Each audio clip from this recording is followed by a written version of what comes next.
Sa kasalukuyan, nakakaranas ng pambabatikos ang actress-host-vlogger na si Tony Gonzaga matapos muling pag-usapan ng ilang netizens ang mga ibinigay na gift bags kay Chloe San Jose matapos ang kanilang guesting kasama si Carlos Yulo sa programang Tony Talks. Matatanda ang si Julius Manalo, na naging bisita rin sa nasabing programa, ay nagbigay ng kanyang saloobin na wala siyang natanggap na anumang bagay mula sa Tony Talks matapos ang kanilang guesting.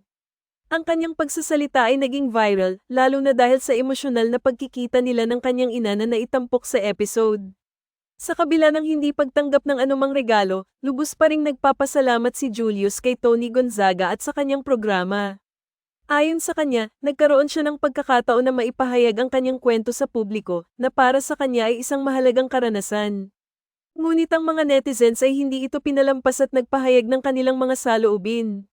Maraming komento ang nagsabing tila hindi patas ang ginawang ito ng Tony Talks kay Julius, lalo na't siya ay nagbigay ng makabuluhang kwento sa kanyang buhay. Ipinahayag ng mga tao ang kanilang saloobin na sa kabila ng mga gift bags na ibinibigay sa ibang bisita, tila hindi nararapat na hindi man lamang bigyan ng kahit anong simbolikong regalo ang mga tulad ni Julius na nagbahagi ng kanilang kwento.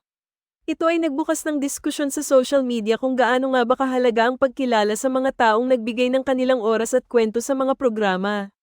Sa mga ganitong pagkakataon, marami ang tumatawag ng pansin sa responsibilidad ng mga host na pahalagahan ang kanilang mga bisita, hindi lamang sa pamamagitan ng pag-interview kundi pati na rin sa pagpapahalaga sa kanilang mga kontribusyon. Maraming netizens ang nagmungkahi na ang mga host at producer ng mga programa ay dapat maging mas mapanuri sa kung paano nila pinapahalagahan ang kanilang mga guests.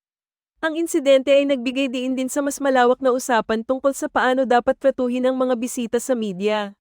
Sa isang industriya kung saan ang visibility ay mahalaga, ang pagkilala sa mga taong nagbibigay ng kanilang oras at kwento ay dapat na maging prioridad.